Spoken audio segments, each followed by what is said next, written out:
Hello दोस्तों, स्वागत है आपका हमारे YouTube चैनल बोध से संबोधि में। सबसे पहले मैं समस्त जड़ और चेतन में सर्वत्र समसमान रूप से विद्यमान सृजन के स्रोत को सादर प्रणाम करता हूँ। निर्वाण षटकम पर वीडियोस की श्रृंखला में यह चौथे वीडियो का दूसरा भाग है, जो पहले सूत्र की पहली पंक्ति के बारे में गहरी समझ देता है, जो कि है मनोबुद्धि अहंकार चित्तानि नाहम्। इसका अर्थ यह है कि मैं न तो मन हूँ, न बुद्धि, न अहंकार, न चित्त।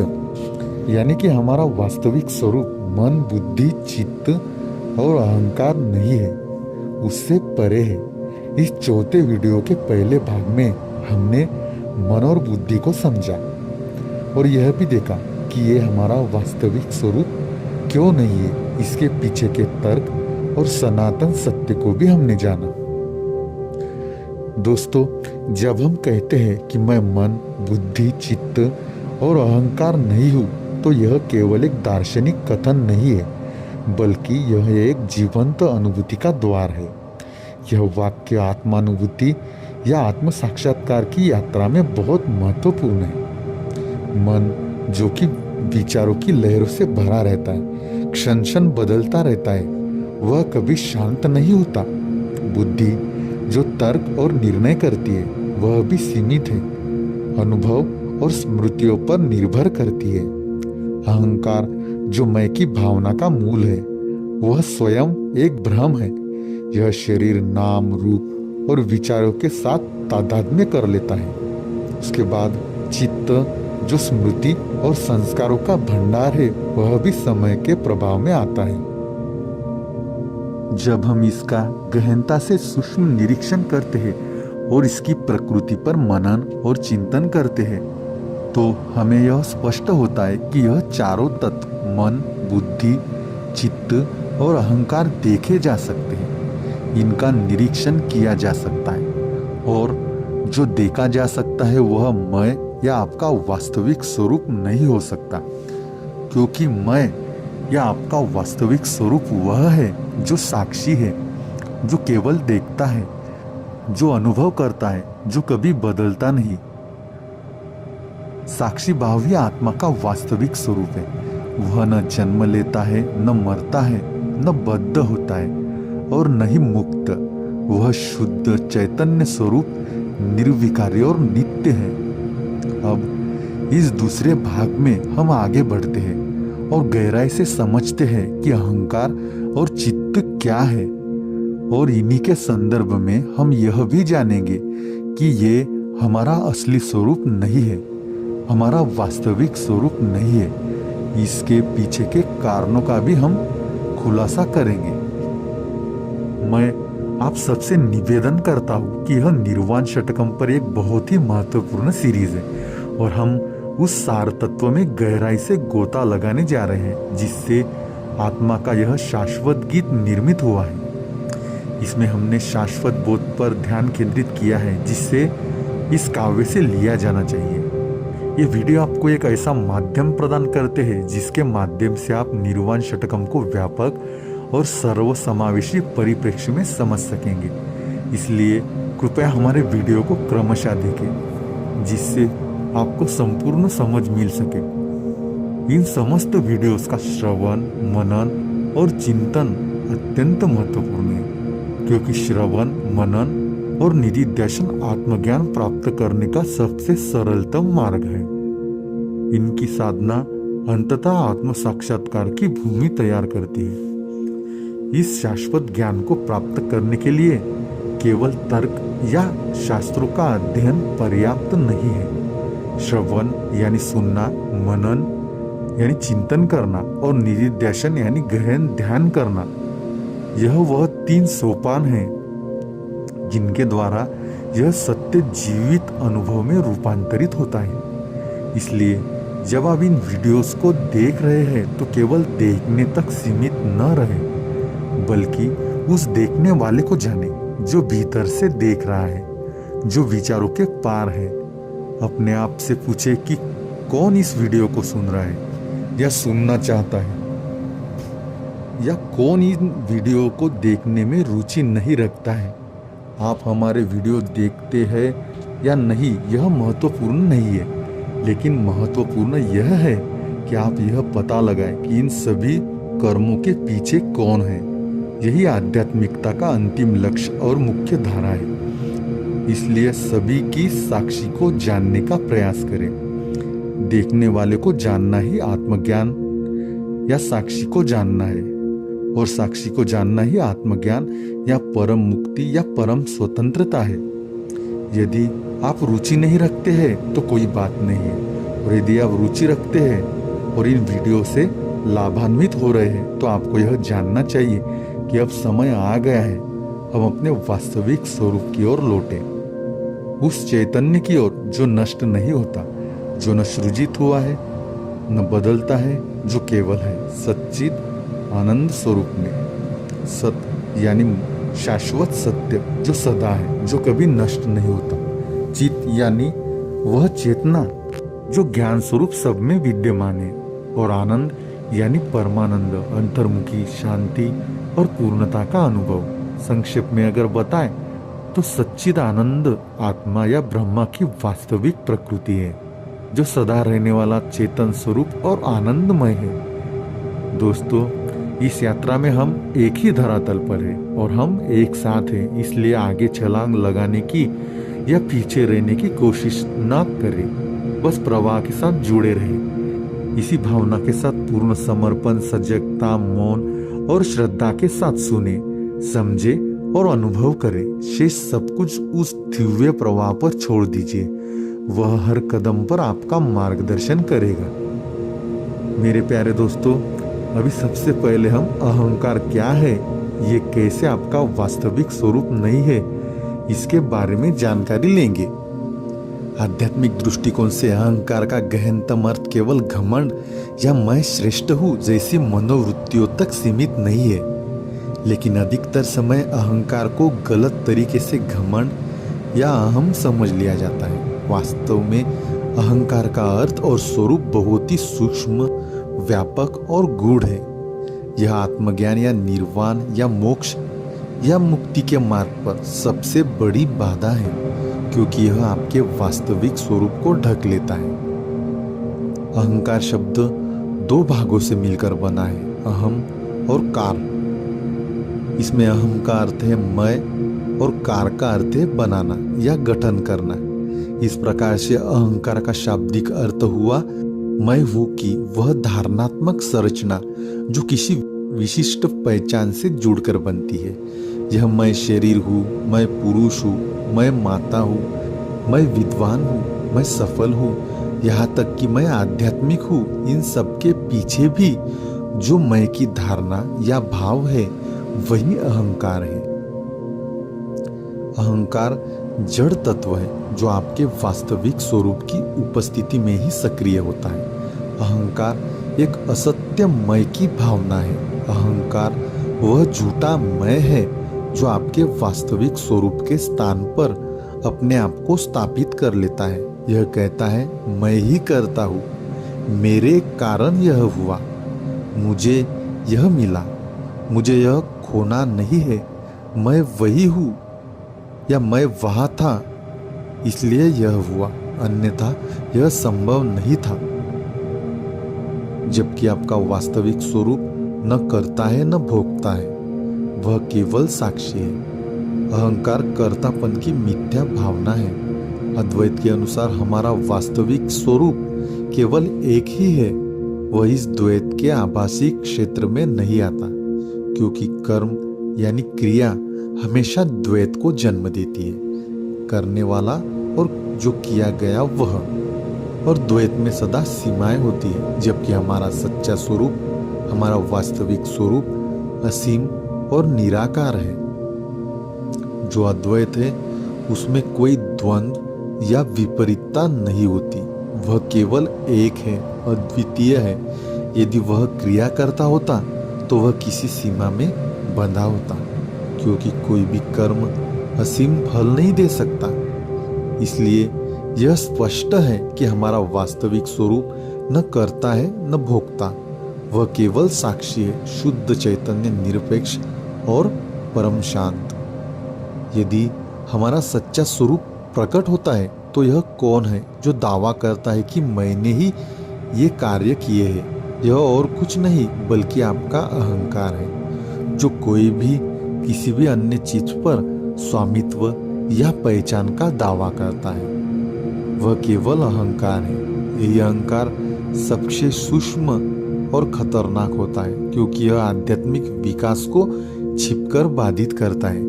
जब तक साधक यह सोचता है कि मैं कर रहा हूं, तब तक वह परमात्मा की सत्ता से दूर रहता है। अहंकार वह तत्व है जो मैं और मेरा की भावना उत्पन्न करता है। यह अंतःकरण चतुष्टय यानी मन, बुद्धि, चित्त और अहंकार का अंग है, जो स्वत्व यानी ओनरशिप और कर्तापन यानी डूअरशिप की भावना को जन्म देता है। जैसे मैं बोल रहा हूँ, मैंने किया, यह मेरा है, आदि आदि। यह मैं जो स्वयं को शरीर, नाम, जाति, पद, रिश्ते आदि से जोड़ लेता है, वह अहंकार है। सच्चे मैं का भ्रमित प्रतिबिंब है वह।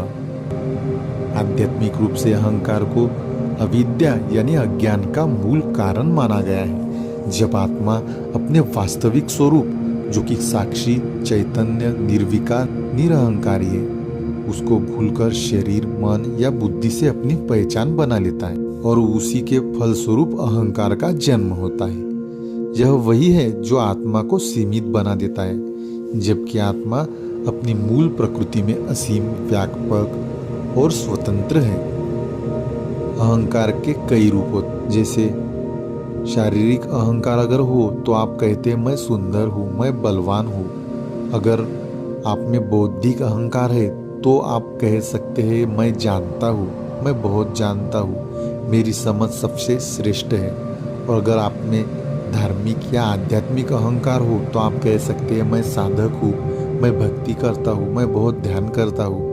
उदाहरण के रूप में, अगर कोई व्यक्ति दूसरे की सेवा करता है पर मन में सोचता है मैं बहुत दयालु हूँ, मेरे जैसा कोई नहीं है, तो वह सेवा भी आत्मविकास की बजाय अहंकार को ही पोषित कर रही है। एक और बात जो आपको जाननी चाहिए वह यह है कि अहंकार जो द्वैत की ओर ले जाता है वह अधिक दुख का कारण है, क्योंकि वह अपेक्षा करता है कि लोग मेरा सम्मान करें, मेरी बातें मानी जाए, मुझे अहमियत दी जाए। जब ये अपेक्षाएं टूटती है तब क्रोध, ईर्ष्या, दुख और अशांति जन्म लेते हैं। पर यदि अहंकार ही न रहे तो चोट किसे पहुंचेगी? ज्ञान का मार्ग अहंकार के विनाश के लिए ही दिखाया गया है। जब मैं करता हूँ की भावना नष्ट होती है, केवल तभी आप दिव्य प्रवाह को समझ सकते हैं, जो कि आपको प्रतिक्षण सही मार्ग पर बनाए रखता है। फिर क्या मान, क्या अपमान, फिर तेरी मर्जी मेरी मर्जी हो जाती है और पूर्ण समर्पण भाव आ जाता है। और यह संपूर्ण समर्पण ही भक्ति है, और भक्ति से ही ज्ञान शुद्ध और परिपक्व होता है। अहंकार सूक्ष्मतम रूप से आत्मविस्मरण या आत्मविस्मृति है, जिसके फलस्वरूप आप अपने वास्तविक स्वरूप से दूर हो जाते हो। जब आत्मा स्वयं को शरीर, मन या बुद्धि या अन्य कोई भौतिक पहचानों से अपने आप को जोड़ लेती है तो यह विस्मृति अहंकार बन जाती है। यह बहुत गहरा सत्य है कि अहंकार कोई विशिष्ट विचार नहीं है, बल्कि यह विस्मृति है। मैं कौन हूँ कि, यहाँ तक कि जब कोई कहता है मैं कुछ नहीं हूँ, तब भी मैं एक सूक्ष्म छाया वहाँ मौजूद होती है। वही छाया ही अहंकार का सूक्ष्मतम रूप है। अहंकार की अनेक परतें हैं, स्थूल से लेकर अति सूक्ष्म तक। जैसे स्थूल मैं कह सकता है मैं अमुक नाम वाला व्यक्ति हूँ।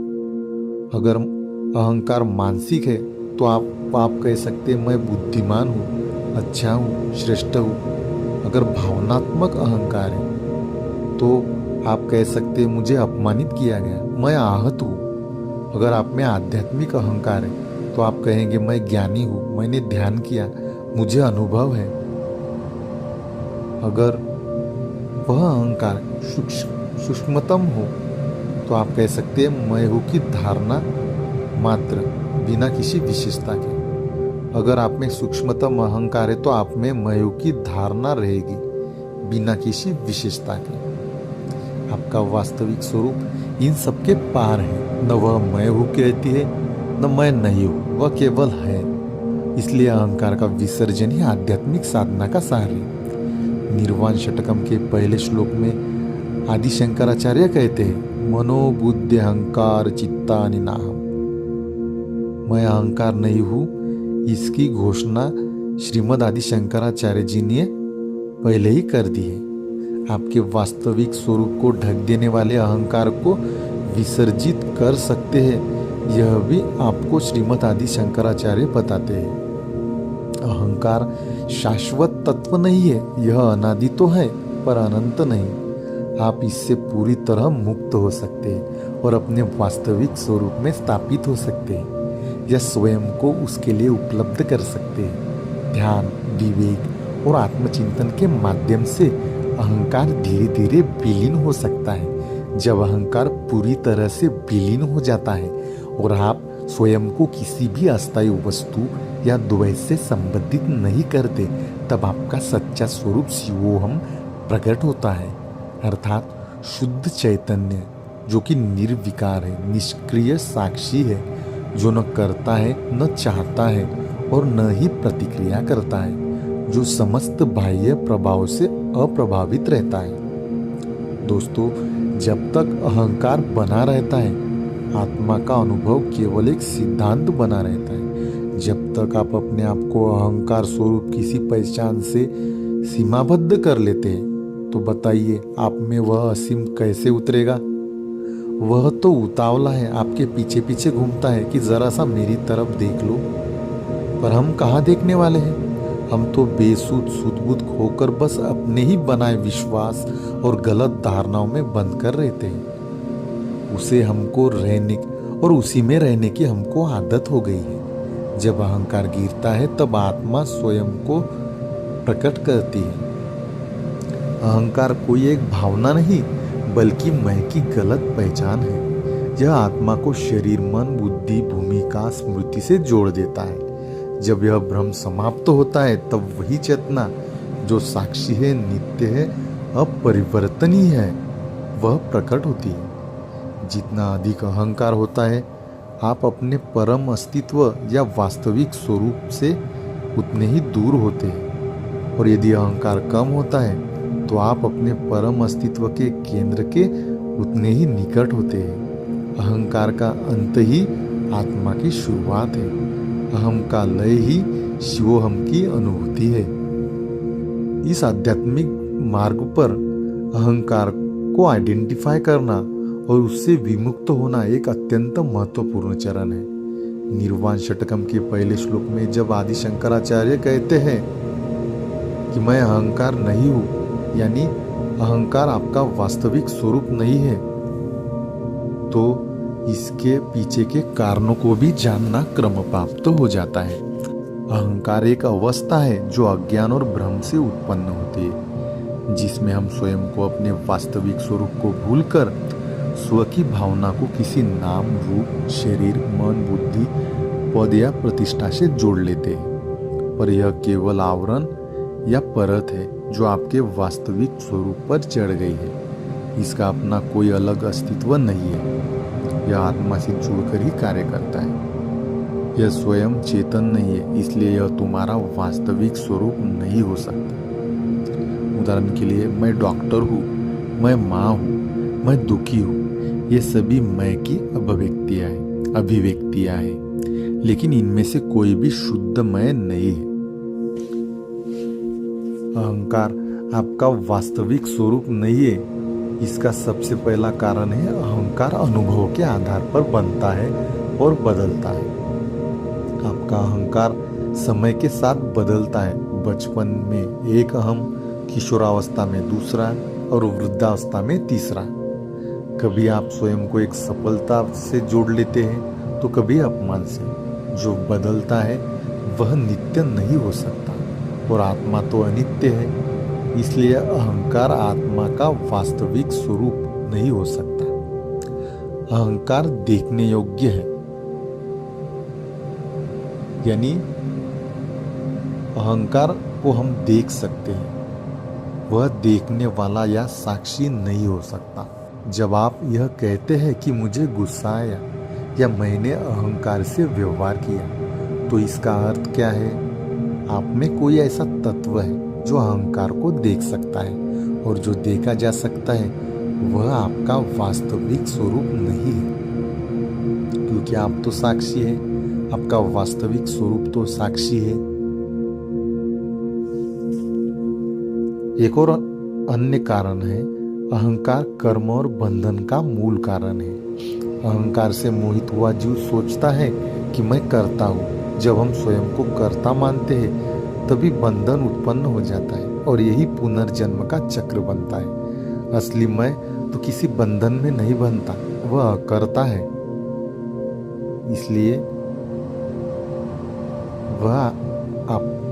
अहंकार आपका वास्तविक स्वरूप नहीं हो सकता। अहंकार हमेशा मैं और तू, मेरा और तेरा, मुझे चाहिए मुझे नहीं चाहिए जैसे द्वैत को जन्म देता है। लेकिन आत्मा तो अद्वैत है, जहाँ कोई दो नहीं है। निर्वाण षटकम इसी अद्वैत स्वरूप को प्रकट करता है। जब अहंकार गिरता है तभी यह द्वैत समाप्त होता है और आत्मा की एकत्वता का अनुभव होता है। गहराई से अगर देखें तो अहंकार एक धारणा मात्र है, अस्तित्व नहीं है। अहंकार वस्तुतः एक आभासी मानसिक संरचना है, एक संकल्पना। इसमें कोई स्थिरता नहीं है। उसकी यह अस्थिरता ही दुख और पीड़ा का कारण बनती है। अहंकार चाहे कितना भी बड़ा या सूक्ष्म हो, वह एक ही विचार से शुरू होता है और आगे बढ़ने के साथ विचारों की धारा बन जाता है। जैसे ही वे विचार बंद होते हैं, ध्यान गहरा होता है, तो मैं की वह धारणात्मक संरचना भी मिटने लगती है। उस क्षण जो बचता है वह शुद्ध चैतन्य है, वही आपका वास्तविक स्वरूप है। जब श्रीमद् आदि शंकराचार्य निर्वाण षटकम में कहते हैं चिदानंद रूपम शिवोहम शिवोहम, तो वे उस निर्मल अहंकार शून्य और शुद्ध चैतन्य की बात कर रहे हैं, जो आत्मा है, जो जन्म मरण गुण दोष नाम रूप और इच्छा अहंकार से परे है। इस प्रकार हम कह सकते हैं कि आपका वास्तविक स्वरूप मैं कोई धारणा नहीं है, कोई भूमिका नहीं है, कोई पद नहीं है। वह केवल साक्षी चैतन्य है, जो बिना राग द्वेष क्रिया और प्रतिक्रिया के मौन रूप से जागरूक है। अहंकार उस साक्षी पर एक परत है जो अनुभव स्मृति और पहचान से बना है। जब यह परत हटती है तभी निर्वाण संभव होता है। इस प्रकार अहंकार के बारे में हमने देखा कि अहंकार क्या है, साथ ही हमने अहंकार के स्वरूप को समझा और उसके पीछे के कारणों को भी देखा कि कैसे अहंकार आपका वास्तविक स्वरूप नहीं है। अभी आगे बढ़ते हुए हम मनोबुद्धि अहंकार चित्तानि नाहम, मन बुद्धि अहंकार तो हमने देख लिया कि कैसे वह आपका वास्तविक स्वरूप नहीं है।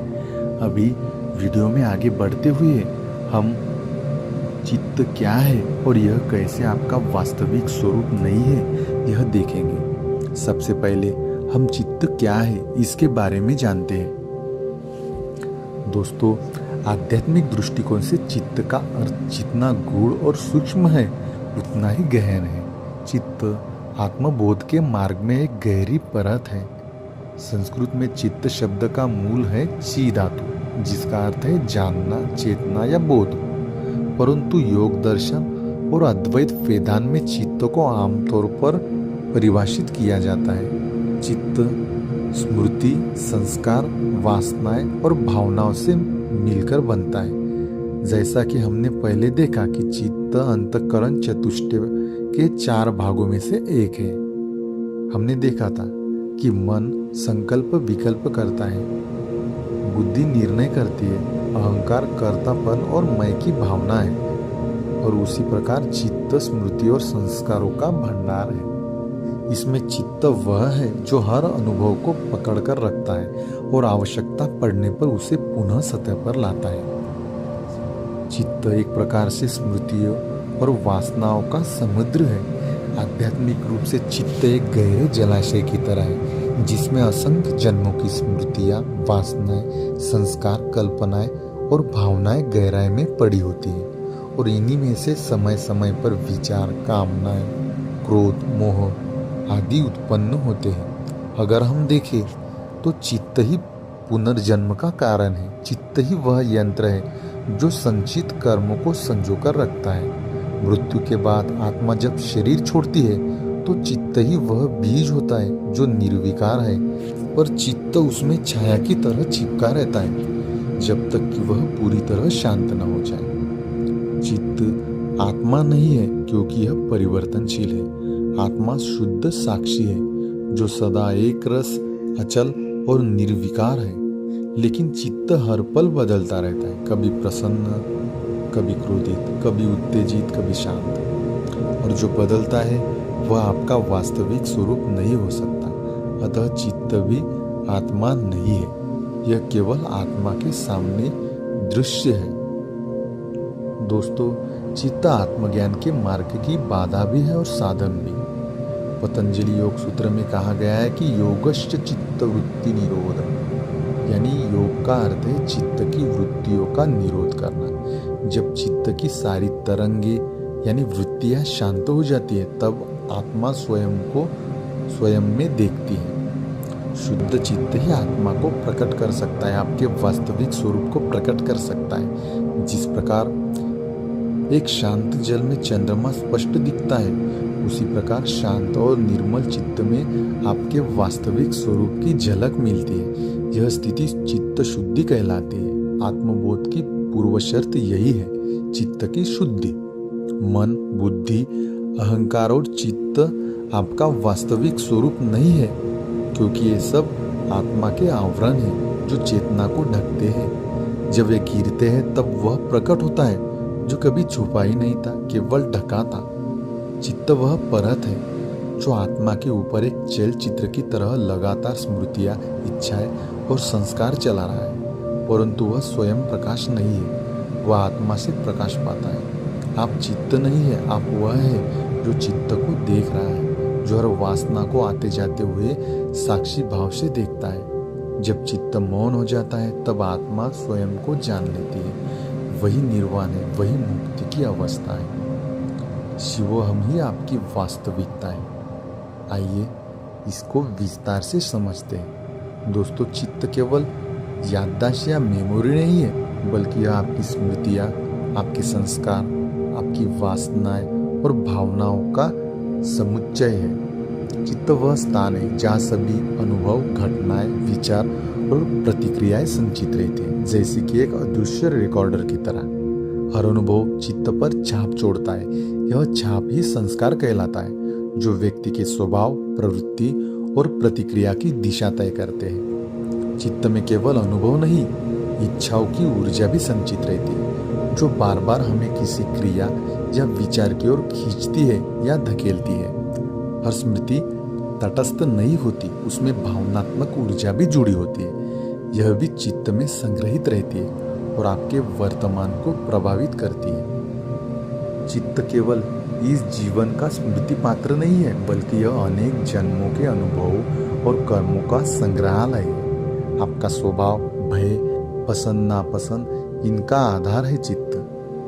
अक्सर सचेतन स्मृति नहीं होती, बल्कि अचेतन चित्त होता है।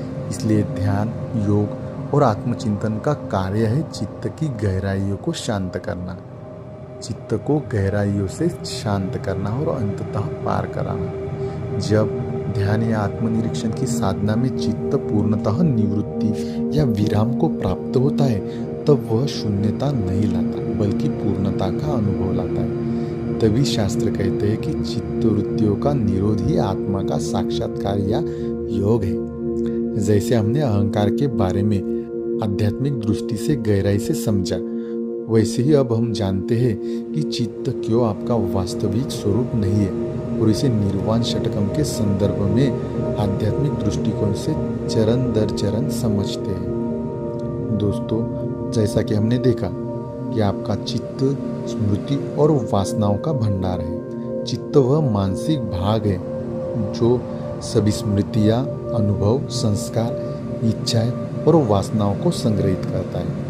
यह एक प्रकार से संग्रहण केंद्र की तरह है, जहाँ पिछले जन्मों के संस्कार भी जमा रहते हैं। लेकिन आत्मा कभी कुछ संग्रह नहीं करती, वह केवल साक्षी है। जो संग्रह करता है वह परिवर्तनशील होता है और आत्मा कभी परिवर्तनशील नहीं है। इसलिए इससे हम यह निष्कर्ष निकाल सकते हैं कि चित्त आपका वास्तविक स्वरूप नहीं है। दूसरी बात यह है कि चित्त बार बार पुनरावृत्ति करता है। आत्मा तो निष्क्रिय साक्षी है। चित्त में जो वासना या इच्छा एक बार अंकित हो जाती है वह बार बार विचारों और भावनाओं के रूप में उभरती रहती है। इसी से हमारी आसक्ति, अवसाद, क्रोध और अहंकार भी बार बार जन्म लेते हैं। लेकिन आत्मा कभी किसी विचार की पुनरावृत्ति नहीं करती। वह केवल देखती है, जागती है। चित्त दृश्य है और आत्मा दृष्टा है। आपका वास्तविक स्वरूप साक्षी मात्र है। जैसे आप अपने भीतर उभरती स्मृतियों, इच्छाओं या छवियों को देख सकते हैं, वैसे ही चित्त का समस्त कार्य एक देखा जाने वाला दृश्य है। जो देखा जा सकता है वह आपका वास्तविक स्वरूप नहीं हो सकता। तो यदि आप चित्त को देख सकते हैं तो चित्त भी आप नहीं है। चित्त प्रारब्ध और संचित कर्म का क्षेत्र है। आपके पूर्व कर्मों के संस्कार चित्त में संग्रहित होते हैं और वही प्रारब्ध रूप में सामने आता है, जो आपको बार बार जन्म और मृत्यु के चक्र में घुमाते हैं। पर आत्मा तो अजन्मा है और अमर है, जो जन्म और मृत्यु के चक्र से परे है। जिसमें कर्म का प्रभाव हो वह आत्मा नहीं हो सकता। जो संग्रह करता है, जो बदलता है, जो जागरण और निद्रा में अलग अलग होता है, वह मिथ्या मय का हिस्सा है। वह आपका वास्तविक मैं नहीं है। ध्यान में चित्त का लय आत्मा की अनुभूति की ओर ले जाता है। जब ध्यान में चित्त शांत होता है, जब स्मृति, कल्पना, वासना की तरंगे शांत हो जाती है, तब एक मौन साक्षी बचता है। वही आपका वास्तविक स्वरूप है। चित्त एक अस्थिर और रजोगुणी प्रकृति का हिस्सा है। चित्त की प्रकृति स्थिर नहीं है। वह रजस जो कि गतिशीलता और तमस जो कि जड़ता से प्रभावित रहता है। जैसा कि हमने पहले देखा कि पतंजलि योग सूत्र में भी कहा गया है कि योगश्च चित्त वृत्ति निरोध, यानी योग का अर्थ है चित्त की वृत्तियों का निरोध। और जो निरोध करने योग्य है, जो रोका जा सकता है, जिसको परिवर्तित किया जा सकता है, वह आपका वास्तविक स्वरूप नहीं हो सकता। आपका वास्तविक स्वरूप तो वह है जिसे जानने के लिए चित्त को शांत करना पड़ता है। जब चित्त में उठने वाले विचार, स्मृतियाँ, इच्छाएं, कल्पनाएं शांत हो जाती है, तभी शुद्ध आत्मा का बोध संभव होता है। चित्त सीमित है और आपका वास्तविक स्वरूप किसी भी सीमा में नहीं बनने वाला असीम है। चित्त केवल उसी को याद रख सकता है जो पूर्व में घटित हुआ है। यह समय, स्थान और शरीर तक सीमित है, लेकिन आपका वास्तविक स्वरूप तो कालातीत है, समयातीत है, देशातीत है, शरीरातीत है। वह इन सबसे परे है, इन सभी की सीमाओं से परे है। इसलिए चित्त आपका वास्तविक स्वरूप नहीं हो सकता। चित्त जो केवल स्मृति, कल्पना, वासना का पुंज मात्र है, आपका वास्तविक स्वरूप नहीं हो सकता। आप वह नहीं है जो आपने देखा, सुना, जाना या चाहा, बल्कि आप वह है जो हर क्षण यह सब देख रहा है कि क्या देखा जा रहा है, क्या सुना जा रहा है, क्या जाना जा रहा है और क्या हम चाह रहे हैं। इन सब का जो साक्षी है वही आपका वास्तविक स्वरूप है। वह चैतन्य है और वही शिवोहम है, और यही निर्वाण षटकम का सार है। चित्त वह सूक्ष्म पर्दा है जो आपके वास्तविक स्वरूप को ढके हुए है। वह स्वयं चैतन्य नहीं है, वह चेतना के स्पर्श से ही सक्रिय होता है। चित्त स्मृति, इच्छा और संस्कारों का एक जाल मात्र है जो समय और स्थितियों के हिसाब से बाहर आता है, और उसी की वजह से आत्मा असत्य पहचान में फंसी होती है। दोस्तों, चित्त को जानना, उसकी प्रकृति को समझना और शुद्ध करना आत्मज्ञान की यात्रा का एक अपरिहार्य चरण है। जैसे जैसे आपकी चित्त की वृत्तियाँ शांत होती है या शांत होती जाएंगी, वैसे वैसे आप में आपका वास्तविक स्वरूप उतरने लगेगा। और जब आप अपने वास्तविक स्वरूप में पूर्णतः स्थित हो जाते हैं, तब आपका चित्त एक ट्रांसपेरेंट या पारदर्शी कांच की तरह हो जाता है। उस पर कोई भी दाग नहीं होता। जो भी उस पर आता है वह आर पार देखा जा सकता है। तभी आप उस सच्चिदानंद स्वरूप को पूरी तरह से उपलब्ध हो जाते हैं। हाँ, लेकिन चित्त को अपने शुद्धतम स्वरूप में बनाए रखने के लिए हमें निरंतर सत्संग और ध्यान की आवश्यकता होती है। पर एक बार आप अपने उस परम सत्य रूपी वास्तविक स्वरूप में स्थित हो जाते हैं, उसको उपलब्ध हो जाते हैं, तो फिर आपको उस केंद्र से हटाया नहीं जा सकता। आप कहोगे ऐसा क्यों? क्योंकि आपका जो वास्तविक केंद्र है, अशुद्धि उस केंद्र का स्वभाव ही नहीं है। वह तो परम शुद्ध, नित्य और बुद्ध है, मुक्त है। इसलिए यदि आप उस परम सत्य के साधक हैं और आप अपने वास्तविक स्वरूप को जानना चाहते हैं, यदि आप में वह सत्य के प्रति ललक जागृत हो चुकी है, तो आप बने रहिए हमारे साथ इस निर्वाण षटकम की श्रृंखला में। आपको अवश्य ही हमारे वीडियो आपके साधना मार्ग में लाभदायक सिद्ध होंगे। दोस्तों, आज के लिए इतना ही काफ़ी है। बने रहिए हमारे साथ आपके अपने YouTube चैनल बोध से संबोधि में। यदि आपके मन में इस वीडियो से संबंधित या अध्यात्म से संबंधित अन्य कोई भी प्रश्न है, तो आप कमेंट सेक्शन में पूछ सकते हैं। हम अवश्य ही उन प्रश्नों का समाधान हमारे वीडियो के माध्यम से करने का प्रयास करेंगे। यदि आपको हमारे वीडियो से लाभ हो रहा है, तो कृपया लाइक, शेयर और सब्सक्राइब जरूर करें और साथ ही बेल आइकॉन को भी दबाएं, ताकि हमारे नए वीडियो की सूचना समय पर आपको मिलती रहे और आप हमारे कोई भी वीडियो को मिस ना करें। मेरे प्यारे दोस्तों, आज के लिए इतना ही। धन्यवाद। ओम शांति शांति शांति।